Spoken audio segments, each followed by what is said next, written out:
Right, Shade 45, we are back. It is the All Out Show. Rude Jude, Lord Sid, let's get it cracking. What's going on?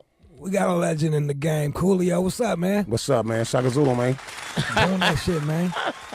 Good at we've been here 10 years. This is the first time we got to talk to you, man. I don't know why, man. I'll be around. You was going crazy the first 7, man. You was going crazy. What was I doing? I don't know, wilding out. Yeah. No, not really. Really? Not really. Not that wild. Not that wild. Crazy.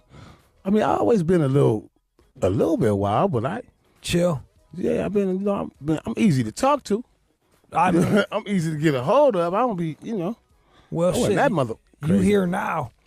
Yeah, we wasn't scared of no shit. I know y'all wasn't scared. Y'all just probably thought it wouldn't have been a great interview because I probably was on some bullshit. But I always have my faculty straight.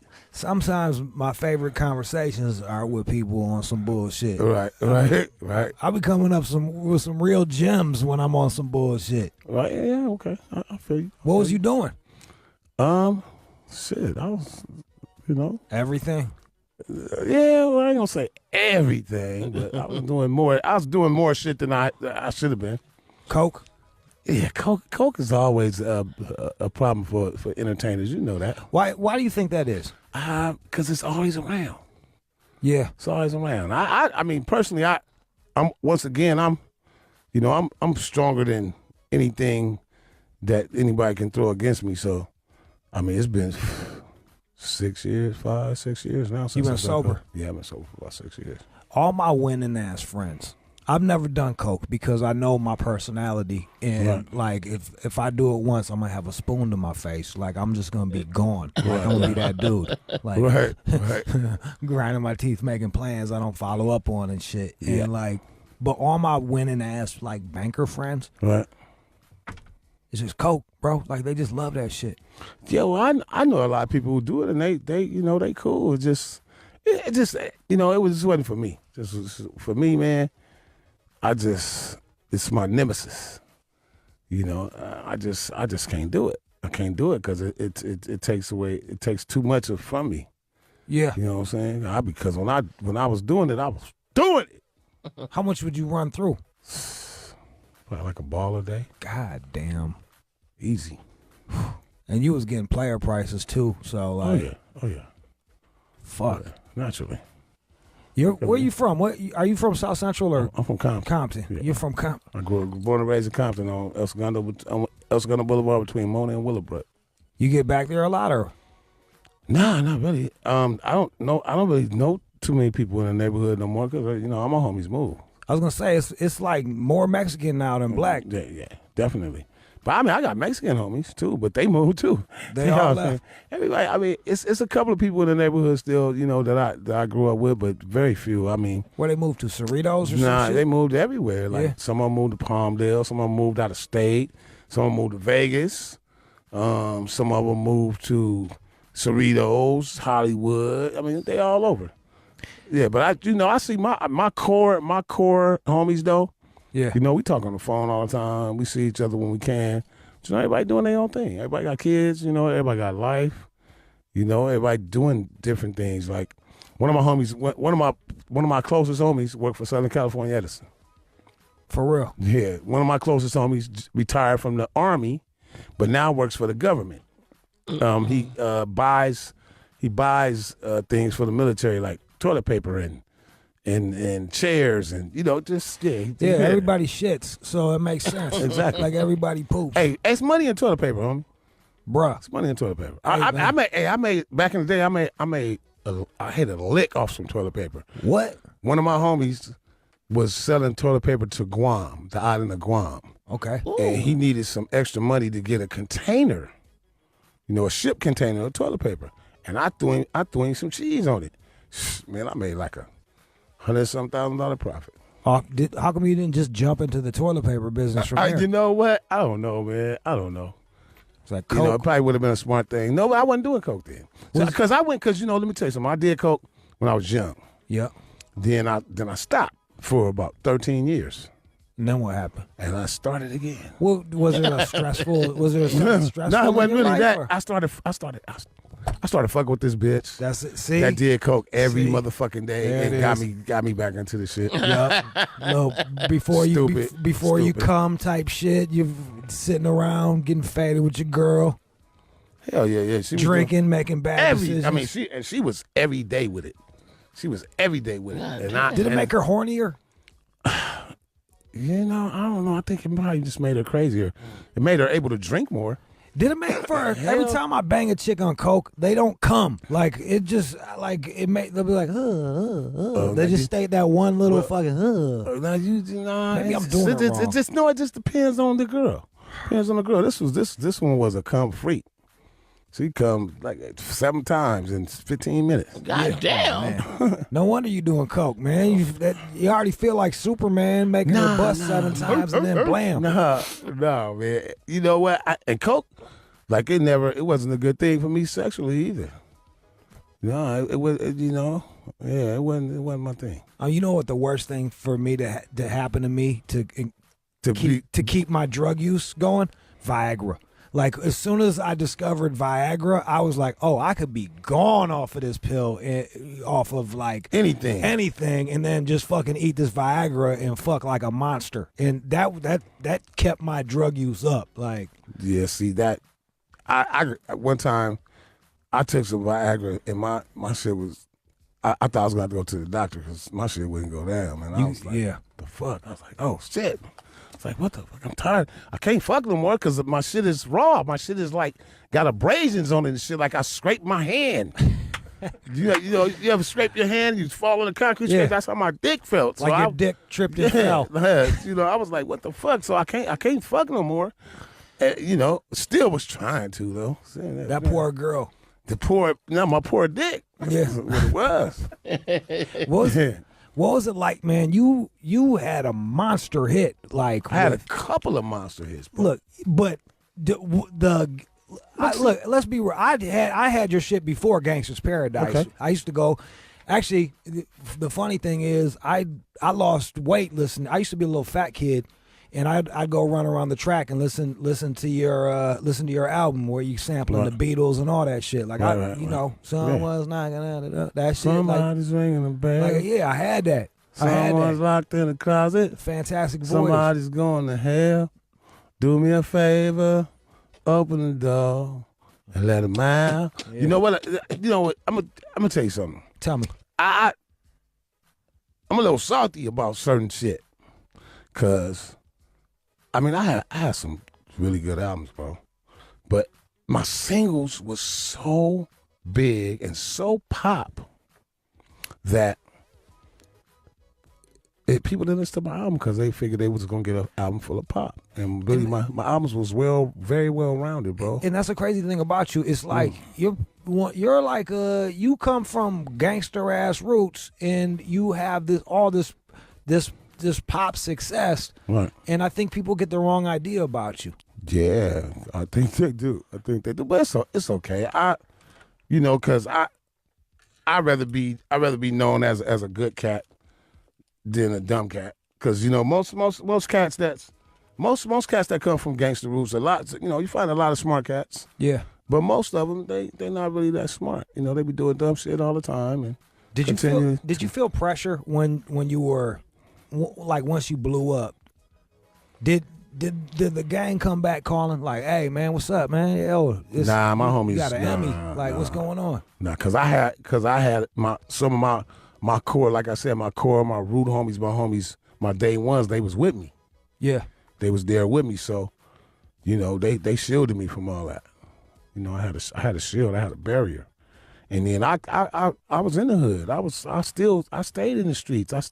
I stayed doing the same things, like being in the same places without no fear. And then, then of course, you change. When your money change, of course, you change the address. I had already moved out the hood before I made money anyway. So, I just continued to do things the same way. I started moving around in Hollywood a little bit more, and I was always traveling, bro. I was on the road over 150 days a year. So I wasn't never home anyway. So, and when I did come home, I didn't like to leave the house because you got this big ass house. You know what I'm saying? You got big ass TVs and you got everything. You got everything you want. Why the fuck you want to leave the house? I don't know. You know, you want to enjoy the fruits of your labor. And What'd shit. you do? Like just bring girls in? You would just like, and well, for have your buddies come over. And for a part of that time, I was married. So would your buddies come over and play volleyball with you? no, hell no. We be down in the garage smoking weed. Yeah. And you know, I go out and you know have fun and shit. You know, go and do things. And did you ever do PCP? Oh, back in the day. Oh yeah, I done got wet, son. Yeah. I ain't never got naked wet, but I got wet. Oh, one time. But okay, one time I got wet, and my homeboy, he's like, "Yo, I'm finna go to the house, man. I'm faded. I can't take it. You know, all the fuck he did was go. He had bunk beds. He shared the room with his little brother. All he did was go lay on the top bunk and look at the motherfucking ceiling and just wait for see that shit to wear off. Yeah, huh? I lived across the street, so, and I lived, you know, El Segundo is a wide street. It's like a major street in Compton, and I wanted to go home, and it was that night. It wasn't that many cars, but every time I saw one car, it looked like it was 200 cars. It looked like it was rush hour on the 110, homie. I sat on the curb and I was like,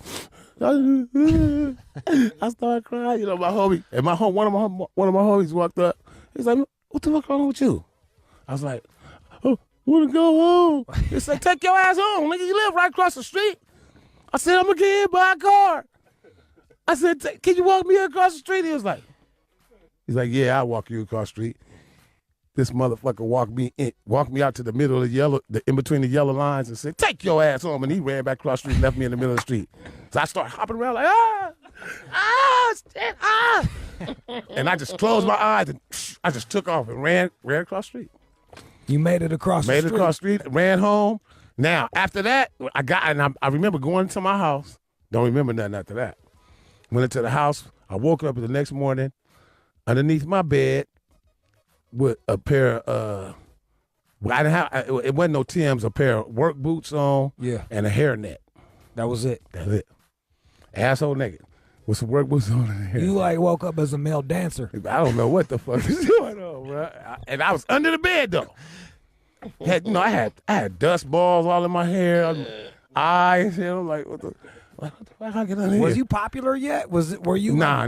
This was. I was neighborhood popular because you know I've been in a crew. I've been in a rap crew since '79. God damn, dog. I started off. I was in the Brothers Bass crew, and there was some cats out of New York. That's where I learned hip hop from. DJ D, Wiz Kid, and Richie C. Them was the cats that taught me hip hop. They was from Brownsville. No shit. They moved across the street from me in Compton. And then that's how you got on. Yeah, so I should just sit over there and watch. And then a cat named Juan, I forgot what did Juan call himself? Juan, my boy Juan is a Catholic priest now. But he the one that really made me start rapping because I was fascinated by it, but I still hadn't started doing it yet. But I was a great reader. I was great with words. I was a straight A English student and all that. So words was easy for me. I used to write short stories and I wanted to be a writer. Have you wrote a book about your life yet? No, not yet. Are you gonna do that? My book is gonna be in five. It's gonna be a 5-part book. It's gonna be five parts. Yeah, it's gonna be the early years, the middle, and then up and coming. What's gonna be the livest part? All of it.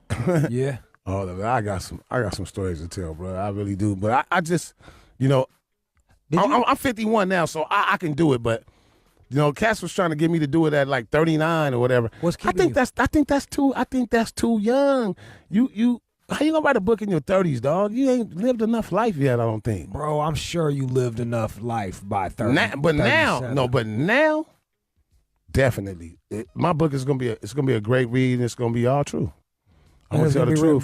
It's gonna be written by you too. No. I'm gonna have somebody else write it. I'm gonna tell them my stories. Why? Because I don't got time for that shit, man. I'm not finna sit down and be typing and doing all that shit. Now I might maybe if I could do it voice, get a good voice activation program and You just don't like typing. That's what. hell no, I can't type. just I don't like type like I still type like a. I You still one type, finger at a time? Yeah. Well, yo, cool. I wrote a book like that, bro. One finger at a fucking time, like a retard. No, I'm gonna have somebody. I'm gonna have somebody help me. I'm gonna do it with my voice. I'm gonna try to do as much of it with my voice as I can. Yeah. Because I'm pretty articulate. I speak well, so I probably can do it without too many grammatical errors. And I just have to get somebody to proofread it. I'd read your book. It'd be a good read. I just, I just gotta get my timeline straight. Hey, and just. Did you meet Michelle Pfeiffer? Yeah, I met Michelle Pfeiffer. Is she as bad in person as she is? You can be honest. I don't want to be talking about people and shit because. Oh, come on! She hot, man. You might. You know what? Okay. You might not y'all like want to know the skinny truth? white women. She was a little thin for my taste, but. And then at the time she had just had 2 babies. She had just had twins. Mm-hmm. So how them babies. Excuse me, them babies will suck a bitch up. Yeah, they will. And have her looking all dry and skeletal. Suck a bitch up. Have a bitch looking all skeletal and dry and So babies take all the moisture out of bitch skin and. No, they do. all Yeah, that you stuff. breastfeed them, and they're literally sucking the fucking moisture out of you. she was on the babies, but now I tell you what though. If you gave her some lotion in the sandwich. No, she she looked good in the video though, didn't she? Yo, I love Michelle Pfeiffer. Yeah, dog. so I mean she had her thing, but I'm into a little I like voluptuous women. I like big titties and nice round asses. Big old ass. Firm thighs and I like small waists. Yeah. But I like women that look like fucking Wonder Woman and shit. Yeah. And Sheba. I like my perfect woman is old school Pam Grier and Vanessa Del Rio and shit. That's my kind of woman. Well, you a titty or ass man? shit. You a titty or ass man? Both. I like ass and titties, but All right. I will forego. Cause okay, on the real truth, y'all can do so much with a titty. You can be on a titty for like 5, 10, 15 minutes. Yeah. You know what I'm saying? But a nice wet pussy and a big round ass, you could be on that motherfucker for hours and hours and hours and hours. You could think of all kind of shit to do it. Like them Brazilian girls, they got really fat asses. Shaka Zulu, man. God. I'm gonna tell you something. You know what I love on a woman is her vagina. Like just as long as that shit is wet, I don't give a fuck what's going on anywhere else. I'll find something to focus on. I will focus on the small of her back if I have to. Okay, now you talk about small of a woman's back. Yeah. I used to date this girl from she was from England. I ain't gonna tell you her name because her name was Mary. Her name was Mary. Was it a Spice No, Girl? she wasn't. Her name was Mary. She was Nigerian born British. Oh, Okay. shit. She's like, hello. She was blacker than Akon. Oh, God. That's black, nigga. She was dark skinned, bruh. Dang, that's But she slavery, was bro. she was a god. She was like 5'10". No, about 5'10", huh? She's about 5'9". Well, 5'9". But she used to wear the heels, so she'd be like 5'11". And man, the small of her back, this is real shit. Her back was prettier than a lot of bitches' faces I've been with. See? What? Yeah. Yeah. Like her back was fucking beautiful, bro. I should look at her back and my shit just rides up like motherfucking Then you get a step ladder and you go fuck her ass. Man, nah. Cause when she took the shoes off, man, I mean, I used to. We used to be doing some shit. I used to be doing some shit with her, boy. I'll tell you. You said anyway. back. Let's play a song. Oh, yeah, let's do that. Let's come back. Shade 45, All Out Show. Got Coolio here, y'all. Don't go nowhere. This is the All Out Show on Shade 45. All right, Shade 45, we are back. It is the All Out Show. Rude Jude Lord's here with special guest Coolio. Shaka Zulu, man. What's up, Coolio? Yeah. It's all hood and hood. What's Well, up? hey, like when you was around basically everybody in LA when this shit was blowing up, huh? I remember when the only rappers as far as on the West Coast is I didn't know. It might have been some Bay Area rappers, that I didn't know about, but it couldn't have been that many. But I remember there was me, there was Ice-T, the cats I told you about that was from New York. Yeah. Cats like Motorcycle Mike and the LA Dream Team. They came a little bit later, but it wasn't that many MCs on the West Coast. Not in LA, not in this part of the, and the Kid Frost. What was it like for you when you saw Compton starting to bubble and really starting to do well for itself? Was there a sense of competitiveness, or were you guys happy for one another? I was always happy for cats, man. But I still, at the same time, now some cats came out, and I was like, hold up, wait a minute, why this motherfucker got a record deal and I don't? Who you talking about? And I can't even remember, to be honest with you. But I know and it wasn't necessarily cats from Compton. It was people coming out. And I was like, I'll eat this motherfucker. Why do we have a record deal? I was shame this motherfucker on the stage and in the booth.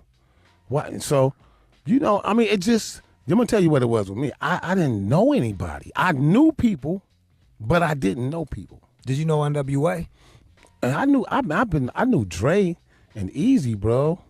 Back in the day. I remember when Ruthless first started. I was signed to Ruthless. Yeah. I was signed to Ruthless. And then you know what happened? I think Dre had worked on my first, I did my first little demo or whatever, the first little track. It was called I'm Going Solo. And then we were supposed to get back in the studio and work on some shit. Right at that time, they shit just started super blowing up. And then JJ Fad blew the fuck up. Supersonic blew the fuck up.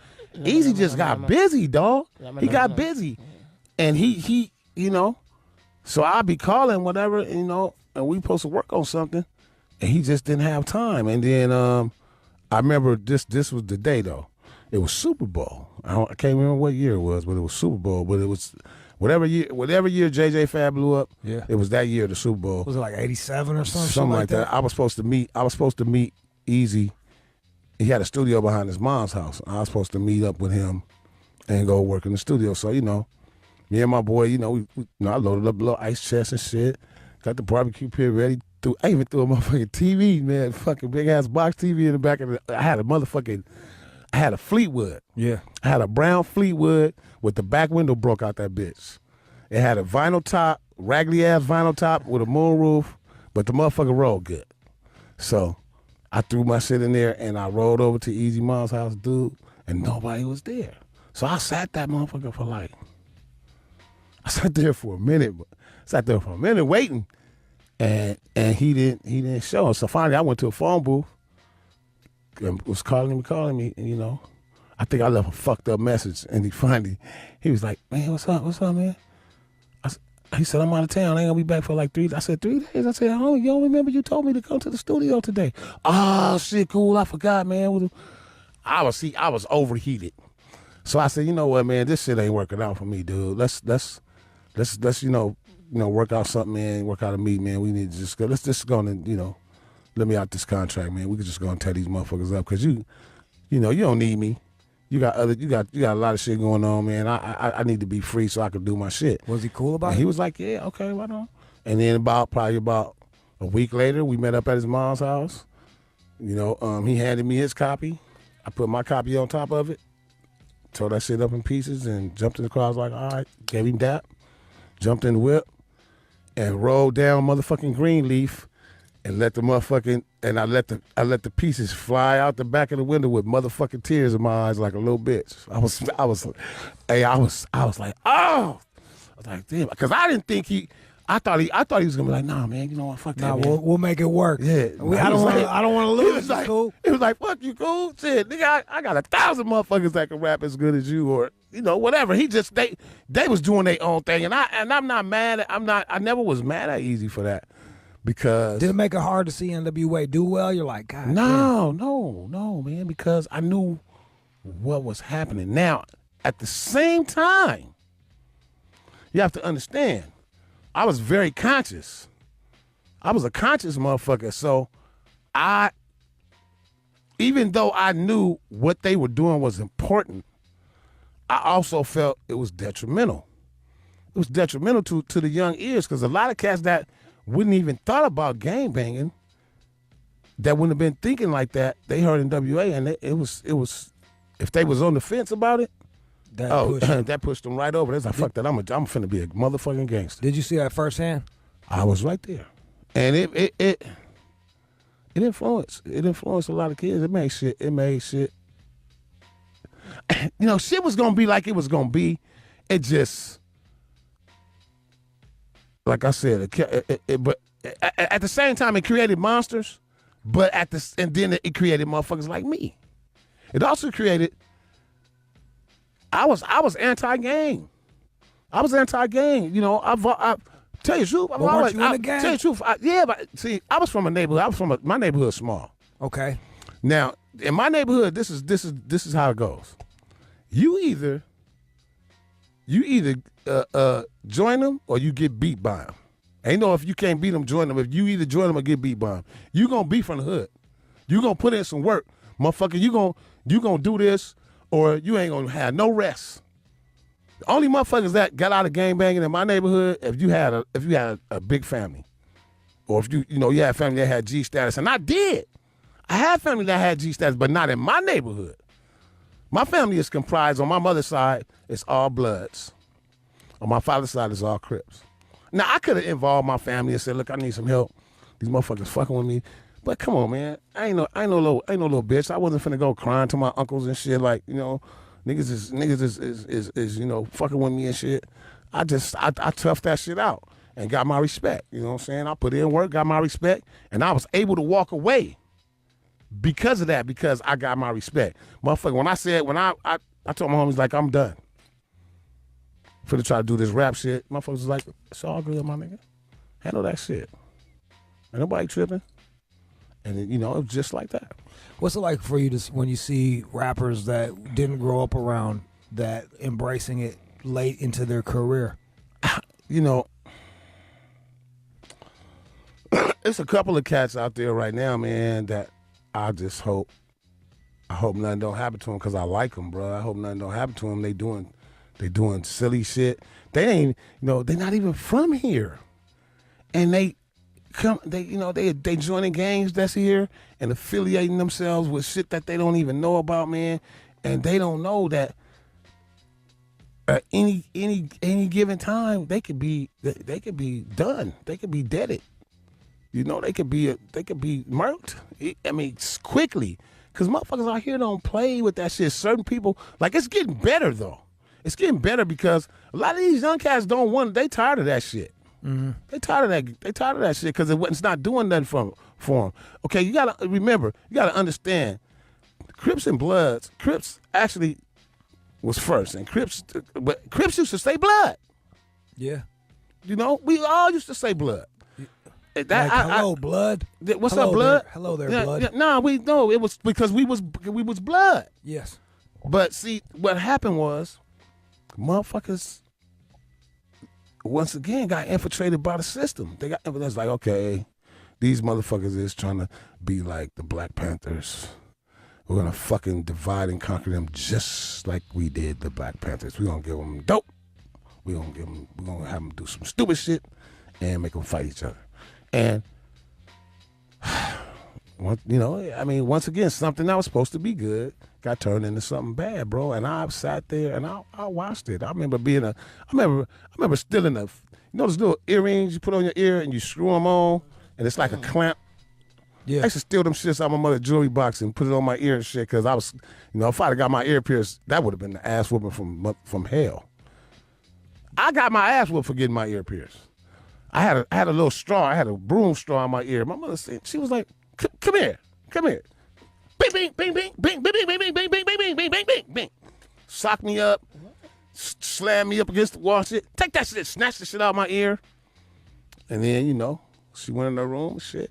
I went back in the kitchen, burnt me a little straw, put that shit back in my ear, and was out the house. And I just stopped. I just started, like, when I would come home, I would take it out. And I just, like, because, you only pierced one ear back then. I got both. I got both. I had both. I only had one ear pierced for for 1,000 years. And one day my son said, "Hey, Daddy, you know that shit looks stupid." I said, "What you talking about?" He said, "Having one ear pierced, man. Nobody do that shit no more. You look dumb, man. You need to pierce your other ear." Would man. you have your right or left ear? My left. Because what? Right meant you was gay No, or some yeah, shit like yeah. that? If you pushed your right ear, you was gay. Yeah. You know, said I grew up on that shit. Same here. So anyway, you know, and then so the whole gang shit, man, just it was something that just happened, bro. And then the introduction of crack, bro, when the motherfucking rock cocaine came into the picture, it changed everything. It made it so that it could never be anything good. Now, there was still before crack came, there was a chance that maybe we could turn this shit around. Then what happened? Once crack came in, it became about drug territory, and it became about money, and motherfuckers was going buying K's and Uzis and Mini Max, and the death toll rose, and it just, you know, you got motherfuckers over here in this neighborhood, right next to your neighborhood, you know, they got your mama in the car sucking their dick, you know, and your mama's a crackhead, but she fine as a motherfucker. Like I got a homie, man, it's homies from my neighborhood. Like they was the model family. Daddy got a brand new Cadillac every 2 years. Mom's looked like Pam Grier and shit on steroids. Good fine family, as a motherfucker. family, The son is the motherfucking point guard, the quarterback, the fucking pitcher, all world. Sister, one of the finest bitches in the neighborhood. She got all the fresh clothes. Then she what gets happened? straight A's. And then crack came. The nigga daddy worked for the city for 20 years and fucking lost his job and his pension. Started letting the homies roll his Cadillac for a motherfucking 50 piece, and the nigga mom's sucking the homies' dick and giving up that ass to the homies. And Have you ever and had someone's mom, Coolio? Have you ever had someone's mom suck your dick? Nah. Oh, come on. I went into the strawberry thing, man. I went into that shit. But anyway, But you're watching that happen. But I'm seeing it happen, and then then this little motherfucker, like I said, all world, straight A's, everything. Fuck, he like, what the fuck? His whole world destroyed. He from the hood now, and he like woo. Motherfuckers is clowning him because of this shit, and next thing you know, he ended up he ended up killing somebody. He went to prison, and I ain't never seen him again. That was a real story. It's a real story. Never saw him again. I ain't gonna say no names, but cause that shit is real, and that ain't nobody's business. I won't say them names, but I really saw that shit happen. And that shit, I was older than him, so it was a fucked up thing to watch, bro. It was a really terrible thing to see. And because Compton like per capita is like middle class. Well, Compton was where black people went when they got a little bit of paper. There was somewhere they could go, and they could go buy a house. You know what I mean? And another thing that fucked up Compton is zoning. They zoned, it used to be a lot of houses, like Carson. See, Carson was smart. Carson zoned those apartment buildings, but they zoned those shits on the edges of Carson. What do you mean zoning? You go back like you couldn't, like apartment buildings. Like apartment, when you couldn't put apartments. You next couldn't to put houses. apartments and mixed into no neighborhood with no gang of houses in it. You can't do that shit. You still can't do that shit in Carson. Am I right? He from Carson. You still can't do that shit in Carson, bro. They put them shits on the edges, on the outside. And then because of that zoning, because of the zoning, so you got all these motherfuckers that own these houses, that give and a then fuck. You got a motherfucking apartment building that motherfuckers don't own shit. And they don't care as They much. don't give a fuck. And then you got, and it's almost like a project because you got all these kids in one place. In one, you know what I mean? So yeah, it just how they did shit. But it wasn't even that. Because my neighborhood still is a lot of houses. It's still not that many apartment buildings, but it's it was just, motherfuckers didn't have nothing. And like crack took away everything. everybody had something before that. You know, you had people that was doing drugs and, you know, alcoholics and shit like that. But the crack shit, man, it took the shit and it took it fast. Did you ever do it?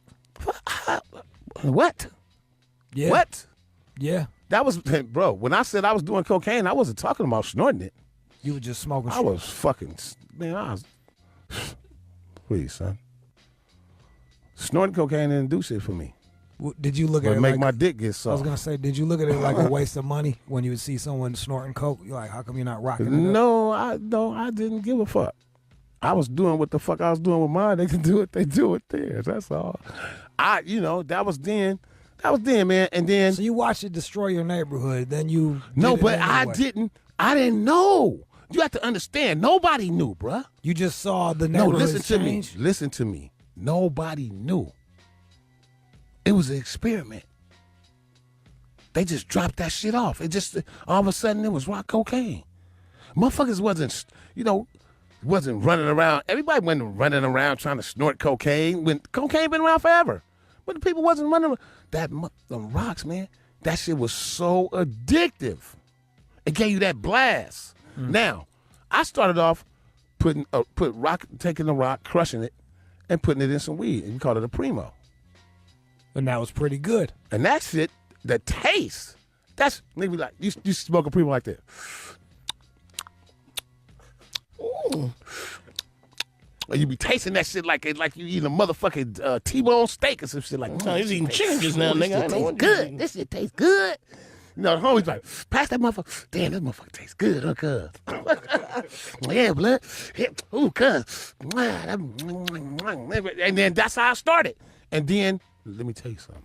Now I think this was by plan of design. We had a time where there was a big ass weed bust in LA. There was no weed on the streets. But there was a gang of rock cocaine, though. So there's a drought, there's a weed drought, and then There's a cats drought. want to catch a buzz. What do we do? Next thing you know, motherfuckers were smoking primos, though. So they was already hooked on the crack. They already baby stepped their way They was into paper. It was basically paper basing. It's like it's basically like when you get, you know, you go to the strip club. She's already waiting tables there. It's only one more step to get her to take her fucking top off, and next thing you know, she's fucking in the parking lot. Exactly. So you was already halfway there. Yeah. So that's how I was. And so the first time I hit a rock, I didn't even feel shit. I was like, man, y'all motherfuckers, man, wasting my fucking money, man. This shit ain't do nothing. Second time though, they got that blast. And probably, I assume that I was hooked instantly. How hard was it for you to get off? Was it a decision? It was a decision, bro. I was like, you know what? I'm tired of this shit. Nigga ain't got no clothes, no hoes, no car. Nigga skinny, looking all sucked up. Fuck, man. I had one fly outfit. Nigga wearing pro wings and shit. I'm like, man, this shit is nowhere. You know, I had started rapping already. I was like, damn, I ain't wrote a motherfucking song in like a year. You know, my voice sounds shitty. I'm like, you know what? Fuck that. I'm done. So my mother had a friend. Wait, but then you got back on it, or you was No, I got back on it. I got back on it for a hot minute. It wasn't a long time. I got back on it, but I wasn't on it to the point where you it just fucked me up. kind of chippy, just a little dibble and dabble. but more than enough, more than I should have been, and it became noticeable. You feel me? It became noticeable. Now I was hiding doing it for a minute, but then it became, you know, I started doing it too much, and people started noticing and fucked me up. So that's what it was, you know. And I just, like I said, it's been 5 years. It's been 5 years since I've been off it again, and I'll never go back to that shit again because it was just a reminder. I had forgot. You know what? 12 years, 13. I forgot how fucked up it was. It's not even a good high, bro. You smoke the shit, you feel a blast, and then you want some more. And then you keep on trying to get that same blast you got the first time, and you never fucking get it. You don't get it. You get it when you. What do you do now? Like yoga? Nah, hell nah. Fuck nah. I mean, I still dibble and dabble in here and there and other types of shit, but I'm a psychedelic type motherfucker. You know, I might eat a mushroom or I might do some K here and there. Or Me too, bro. yeah, I fucking love that. I fucking love ketamine, I bro. fucking love that Yeah, shit. but I don't do it a lot because that shit'll fuck you up too. So I do shit in moderation now, bro. Super moderation. We're out of time. What you got going on? Where can we see you? I'm working. You can check out Cooking with Coolio's coming back. We're getting ready to do new episodes of that. We're working on Cooking with Coolio the cookbook part 2. Also, I'm getting ready. I'm gonna drop a EP on y'all real quick. I'm finna start talking about. Fuck it, man. Ain't don't nobody want to talk about real shit, but a few people. I'm gonna throw my hat back in the ring, and I think motherfuckers need me. So I'm gonna put out a little. I'm only gonna do EPs though. I'm not doing no full blown albums. I'm just gonna throw shit out here and there. I'm gonna throw like 4 or 5 songs out when I come up with some great shit. You touring? I'm always touring. I got a show tonight in Agora Hills at the Canyon. Agora Hills Canyon. Yeah, and then to the Sunday night, we in Santa Ana at what? Man, let me tell you something. Google it, Santa Ana. I might not be the prettiest motherfucker. I'm damn sure not the dumbest motherfucker. I'm pretty fucking intelligent. I've always respected my craft. I respect hip hop to the fullest, and maybe I people do drugs now and they talk about the shit. They talk about the shit in they rhymes. I would never do that, bro. To me, I think that's disrespectful to hip hop. Hip hop is not for that. Now Isn't it for telling the truth and fuck that shit, man. The truth ain't always good. Your truth is your truth. It's not. We got kids listening to us, bro, and we influence them. You can't be telling when you say I do Molly, I do this shit, man. Them kids that make kids want to do that shit. And here's my theory, and here's where I come from in my mind. If you telling my kids some shit that will hurt them, that's detrimental to them, then you're my fucking enemy. And that's how I feel about life. I hear where you're coming and that's from. why, and that's because Q had me drinking St. Ides, and that shit tastes like shit. That's why some people. Man, do what you just telling me, because I can't. That shit is too little. I ain't got my reading glasses on me, and I can't see what the shit. Huh? The Constellation Room in Santa Ana on Sunday night. I rock with a band too, man. So my shit is progressive, and it's very interesting. It's entertaining, and I can rap like a motherfucker. I can rap, homie. Shit, my core fans and my people, they know what I could do. But a lot of people don't really know what I could do. A lot of people never seen me live. A lot of people never heard my albums. My best work was shut down by Tommy Boy. My third album, that was some of my best work I've ever done. They fucked it. They fucked it off because they fucked it off. It wasn't because they didn't like the album, but they did it to Naughty. They did it to me. They did it to House of Pain. They did it to De La Soul. They did it to Digital Underground. They didn't want to pay the money. If we would have went platinum on that third album, they would have had to pay us too much because all their contracts were exactly the same. They were written by a dumbass attorney named Dan Hoffman. He wrote everybody's contract the same. So you sign up for a couple albums. If you go platinum 3 times in a row, they had to pay you a ridiculous stupid amount of money. They got to cash you. So they were killing. They were killing the third album. They were killing careers on purpose to not pay. To not pay. What a piece of shit. Yeah, what a piece of shit. My third album was a motherfucker. I had 8, 9 singles on that bitch. I swear to God. Can you get it back or is it just done? I don't know. I still got the writers. I still got the writers on that, but it was different producers, so I would never be able to get the whole thing because the whole thing wasn't mine, unless I went individually and paid each one of those producers, and they know what we had, bro. We had some shit, man. We had some. Anyway, that's water under the bridge. I like I said, I still write. Now I'm into my kids now. I got a son that's fucking play guitar, dog, and write songs. Go to SoundCloud, check out Darius Ivy. Yeah. DARIUS IVY. He took the E out of his name to be different, and maybe because he don't He mad at me right now. He don't like me too He's much. just artistic, man. That's No, what they do. yeah, and then that's what they do. But I don't give a fuck. He can hate me if he want to, as long as he's successful and he's happy. I don't give a fuck. I want him to be. Hey, he's a great writer, Coolio. bro. He got this Coolio. song. No, listen to me. Coolio. Hold up, man. Yeah. We out of time. No, wait. Cool. And then check out Play my a son, We gotta Pharaoh play a song Santana. on it. Yeah, Okay. Pharaoh Santana. That's my other son. Coolio, it's always good to talk with you, man. You too, brother. You too. Coolio, love you, Coolio. Love you too, done. My nigga. Shaka Zulu, man.